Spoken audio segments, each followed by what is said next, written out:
Ladies and gentlemen, boys and girls, children of all ages, this is Game 11 of the Premier League season predictions video with me, Fletch. Some top quality games coming up to you, some tough games to call, and this is where we analyse and predict them all. So, without further ado, let's begin.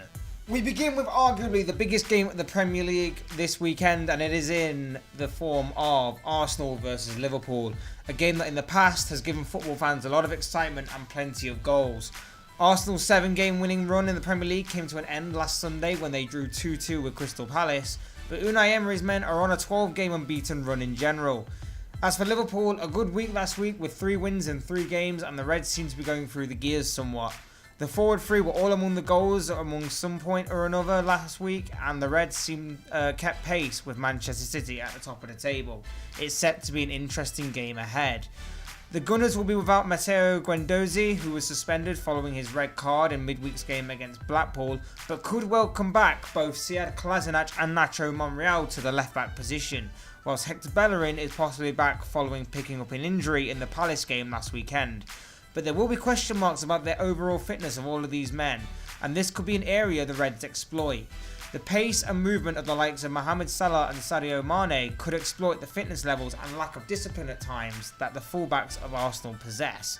But at the other end of the pitch, the pace and good form of both Alexander Lacazette and Pierre-Emerick Aubameyang could cause trouble for the likes of Virgil van Dijk and Joe Gomez, if that centre-half pairing is what Jurgen Klopp goes for. There's plenty of interesting battles across the pitch and plenty of selection decisions ahead, and the game should be interesting. I'm going to stick my neck out and go for the 3-1 Liverpool win. It's a risky call of course, but I think the Reds may have enough in attack and defence to get the job done. Expect Salah to continue his scoring run, whilst Aubameyang will get on the score sheet for the Gunners. Next, we come to top of the table Manchester City, who play host to Southampton this weekend at the Etihad Stadium, as they look to keep their unbeaten start to the season intact. On Monday, on a very poor Wembley pitch, Riyad Mahrez scored the only goal of the game as Pep Guardiola's side defeated Tottenham 1-0. It wasn't a great game, certainly not the goals fest we were anticipating. But City got the job done and kept pace with Liverpool, who had won earlier that weekend. As for Southampton, 2 back-to-back 0-0 results against Bournemouth, and then Newcastle has spelt out the Saints' biggest problem this season, a lack of goals. Despite having a strike force that's no stranger to finding the back of the net in Shane Long, Manolo Gabbiadini, Charlie Austin and Danny Ings, who's gone a little off the boil in recent weeks following his good start to life in a Saints shirt following his loan move, the Saints have only scored 6 goals this season, and their task to not only get points on the board, but to also score goals doesn't get any easier with going up against the defending Premier League champions. This game has a City win written all over it. Southampton short on both confidence and goals against City, unbeaten all season in the league and the Premier League's top goal scorers in overall. And in recent weeks, Southampton have been creating chances, but they aren't taking them. And if things in front of goal don't change soon, Mark Hughes' men could be looking at a very early possible relegation battle on their hands. Not a given result by any means, no game is, but for a prediction, it's one of the more easy ones to call this weekend, and City should be victorious. And with the way they've been scoring recently, with the Tottenham and Liverpool games aside, I'm going to predict City to win 4-0 with the likes of Riyad Mahrez, David Silva and possibly Gabriel Jesus, who I believe will get the nod to start over Sergio Aguero among the goals. Next we come to Chelsea versus Crystal Palace. The Blues will be looking to keep pace as best they can with Manchester City and Liverpool at the top of the table, as they will be looking for them to slip up, whilst Palace will be looking to take something from this game as their tough run continues. Chelsea got back to winning ways last week in a 4-0 victory over Burnley, in which Alvaro Morata, Ross Barkley, Willian and Ruben Loftus-Cheek all got on the score sheet, whilst Palace drew 2-2 with Arsenal on Sunday thanks to 2 Luka Milivojevic penalties. Although the nature of the second one was very controversial. Interesting game ahead. Palace can be tough opposition for the big teams. Liverpool did struggle a little earlier in the season. Arsenal struggled last Sunday. Will Chelsea feel the same way this weekend? The upside for Chelsea is that Eden Hazard should return this week, and his matchup against Aaron Wan-Bissaka will be very interesting. Whilst Alvaro Morata, who's been among the goals in recent weeks, will be looking to add to his tally. As for Palace, Wilfried Zaha, who isn't a fan of Arsenal right now, or isn't in Arsenal fans' good books anyway, following his involvement in the controversial penalty awarded for Palace last week, will have a large responsibility to create and be a key part of all things positive and attacking within the Palace lineup. I think Palace's inconsistency, I don't see them putting in the kind of performance that stumped Arsenal last week, and I think Chelsea will have too much for them to cope, and that's why, with Hazard scoring, Chelsea will win 3-1. Palace will have chances in this game, I'm sure of it. If their set pieces or crossing is on point, they will have chances. Last week we saw Burnley tested the Blues goalkeeper Kepa with them kind of attacks, and he didn't look too confident when having to deal with the ball in the air, and that could be something that Palace look to exploit. Next we come to a very interesting game in prospect here as Bournemouth play host to Manchester United in Saturday's lunchtime kickoff. Bournemouth have been playing very well this season and are probably the Premier League's overachievers so far in this campaign, as not many people may have predicted Eddie Howe's side to be currently sitting in 6th place, 2 points off a top 4 place with 10 games gone. Last week they were comfortable 3-0 winners against Fulham, and midweek a rotated Cherry side managed to beat Norwich 2-1 in the Carabao Cup, and now they turn their attention to Jose Mourinho's Manchester United on Saturday. Since the last international break, United have drawn to Chelsea, lost to Juventus in the Champions League and beat Everton. They have had a very inconsistent season and their issues are very well documented, as previously mentioned. Last week, Romelu Lukaku was left on the bench and Marcus Rashford started up front. Big question this week is, does the Belgian remain on the bench this weekend? The Lukaku question is a big selection choice ahead. The one that stands out for most, at least. United, in my opinion, they looked better without him last week. They looked more fluid and dangerous, and that may be something that may give them the edge in this game should Lukaku start on the bench. But if Lukaku does start, I do think the Bournemouth defence will prefer facing Lukaku than they would if they were facing someone like Rashford up front. And then they can build from there. Bournemouth going forward can be terrific to watch. They've got pace, they've got good runners, and their decision making at times is very good. And if they get the ball down and play, they can certainly hurt United. Tough one to call without knowing the United starting 11 in particular, but I'm going to go 2-2 with Callum Wilson and Anthony Martial to continue their good runs of form and get on the score sheet for their respective sides. Next we come to what is truly going to be an emotional game ahead. Despite the awful and tragic events of last week that surrounded the helicopter crash that took the lives of 5 men, including Leicester City's owner, the game between Cardiff and Leicester City will go ahead. On the pitch, Leicester was slightly fortuitous in their 1-1 draw with West Ham, in which if it hadn't been for a deflected goal by Wilfred and Ndidi, the Foxes would have made it 3 losses in a row. Whereas Cardiff suffered a heavy 4-1 loss to Liverpool last Saturday. That game was pretty much seen as a free swing by Neil Warnock's side, and they gave themselves a pretty good account of themselves despite what the scoreline may suggest. Cardiff will be battling to get the points on the board and take a step away from the relegation zone, whilst Leicester will be looking to get back to winning ways. It's a massive game, this one, not just for the 3 points at stake, but for the mental side of the game as well. It's a big fight on their hands for Leicester due to the events of last week. This will be very difficult and emotional game for them, and for that reason, I think this game may be a lot tougher to call than people think. But I believe Leicester will win 2-1. Jamie Vardy, I suspect, will be among the goal scorers, but it will be an interesting and an emotional game, to say the least, that is played out here. Next we come to Newcastle, who are still in search of their first win of the season. Will they get it this weekend against the Watford side, who are getting back to their good form? Newcastle battled to a goalless draw last weekend against Southampton, but again it just highlighted the struggle the Magpies are facing of a lack of confidence and a lack of goals, and of course that's just on the field issues. As for Watford, last week the Hornets were victorious, beating Huddersfield 3-0. Add on to that the Wolves victory the week before, and Wolves go into this game with back-to-back victories under their belts, and from first glance it spells bad news for Newcastle and Rafa Benitez. Big game for Newcastle, as it is every passing week that they go in search of that first win of the season. Their task this week doesn't get any easier, as they're against a Watford side who would arguably be the league's big overachievers had it not been for Bournemouth's impressive start to the season. The Hornets will be looking for the likes of Roberto Pereira and Gerard Deulofeu to once again sparkle for them to help beat this Newcastle side low on confidence and goals. My prediction is 3-1 Watford. I do think Newcastle will score in this game. I just don't think they'll have enough to beat this good team in Watford.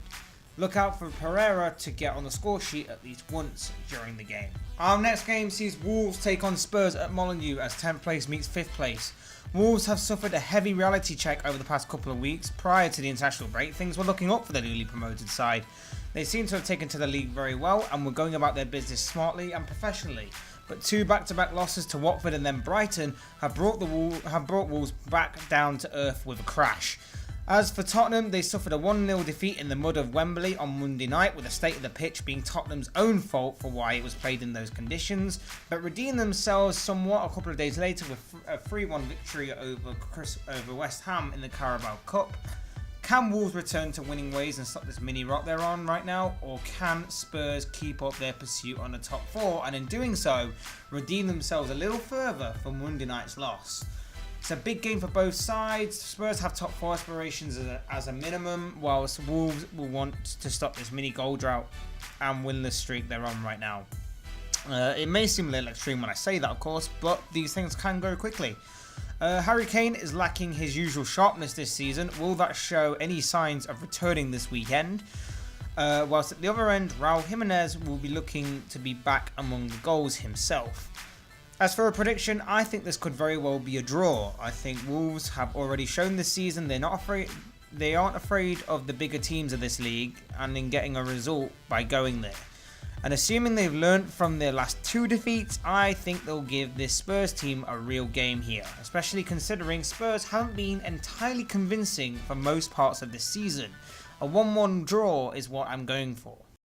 Monday night's game sees 2 of the Premier League's struggling sides square off, with Huddersfield playing host to Fulham. Huddersfield suffered another loss to Watford last week as their quest for the first win of this season rolls over to this week, whilst Fulham lost to Bournemouth last weekend by 3-0. And that result meant Fulham have conceded 15 goals in the last 4 games. This has been discussed numerous times now, but the defensive issues of Fulham are their own downfall. Many defensive mistakes are taking place too often within games, and opposition teams are beginning to properly take advantage of this. This could be the ideal time to face Fulham if you're Huddersfield, but the Terriers have issues of their own. They're a team that have their own defensive issues as well, probably not as often as Fulham, but still lack that quality they probably need to survive. Particularly this season. And speaking of quality, they're also lacking quality in the final third too. They had a few chances over the past couple of weeks in which, with better quality and more composure, they could have found the back of the net more times than they did, but it just hasn't happened for them this season so far. Big game for both sides. It's really a must win for them both. Both teams have their issues all over the pitch, so it could make for an interesting game despite the 2 teams on show probably not being star names in this league. This game really could go anyway. I've been over this, possibly every scenario of this game playing out in my head that I can think of, and I can see Fulham winning in some, Huddersfield winning in others, and then a few are played out to be draws. But if you're pressing me to give a prediction, I would have to say that in the end, I would say it will end up being a 2-2 draw. A draw that, if it is to happen, would not be great for either side. I just think with both teams' defensive issues, both attacks could be looking to capitalise despite both lacking confidence and quality right now. The penultimate game on this video sees the Hammers face the Clarets as West Ham take on Burnley at the London Stadium. West Ham were involved in a 1-1 draw with Leicester last week, with Fabian Balbuena netting for the Hammers before the defender suffered a little misfortune when he was the man who Wilfred Ndidi's shot deflected off and beat Lucas Fabianski in the West Ham goal. And then midweek they got knocked out of the Carabao Cup by their London rivals Tottenham by 3-1. As for Burnley, they had 2 games to forget as far as they're concerned. A 5-0 defeat to Manchester City a couple of weeks ago, and that was followed up by a 4-0 defeat to Chelsea last week. But to be honest, not many teams are seemingly going to go to them teams and get a result this season anyway.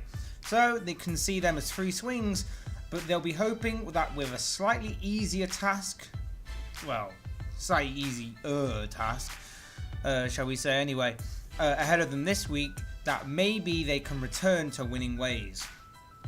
Burnley will be looking to stop the rot this week by any means necessary. It's one thing to lose to the quote-unquote bigger teams in this league, but it's another to lose to the teams that are in and around you, shall we say. They did create a few decent chances last week against Chelsea that with a bit more quality and composure they could have done more with, so that will give them a little bit of encouragement going into this game. As for West Ham, they were pretty comfortable last week until Mark Noble got sent off against Leicester. His absence will be a big miss for the Hammers this week, but with Arnautovic leading the line and the energetic Robert Snodgrass, West Ham could be in for a good game here. It's a tough game to call, but I'm going to give the edge to Manuel Pellegrini's side. I think going forward they have a little bit more to offer than the Clarets. I'm going 2-1 West Ham. And finally in this video, 9th meets 11th as Everton take on Brighton at Goodison Park. Everton will be looking to bounce back following their 2-1 loss to Manchester United last week, whilst Brighton will be looking to build upon their 3 consecutive 1-0 victories, in which Glenn Murray has been the difference maker in 2 of them, whilst Matt Ryan in goal has been brilliant in preserving their goal advantage and aiding the Seagulls to those 3 wins on the bounce. Will Murray's goal scoring form continue here, or will Everton halt him and manage to score past Ryan? It's a tough game to call here. I backed against Brighton for the past few weeks and they've proven me wrong each week. So I feel as if I back them here to win, they may still let me down. I said earlier this week that with Glenn Murray in this kind of form that he's in right now, Brighton will always have a chance, and that's no different this week. Everton have a decent manager with an okay team at his disposal, still far from being the finished article, that's why I say okay. That's in my opinion anyway. But both teams can hurt the other, definitely. That's why I'm going to go for a 1-1 draw actually, 1-1 draw. Surprise, surprise, I'm going to back Glenn Murray to score for Chris Hughton's side, whilst I think either Richarlison or Gylfi Sigurdsson will respond for the Toffees. And that wraps up the Premier League preview, predictions and analysis for Game 11 of the season. Guys, let me know in the comment section what you think, what you made of the predictions. Do you have your own predictions? Are you looking forward to a particular game this weekend? Whether you're a fan or whether you're a neutral, let me know in the comment section. I'd love to read them thoughts and opinions of yours. Otherwise guys, hit that like button on the way out if you enjoyed this video. Hit the subscribe button if you're new or want to see more content like this on the channel. Thank you for watching and listening guys. I've been Fletch. This has been another Fletch Talks Premier League preview video. And I'll speak with you all again soon in another video.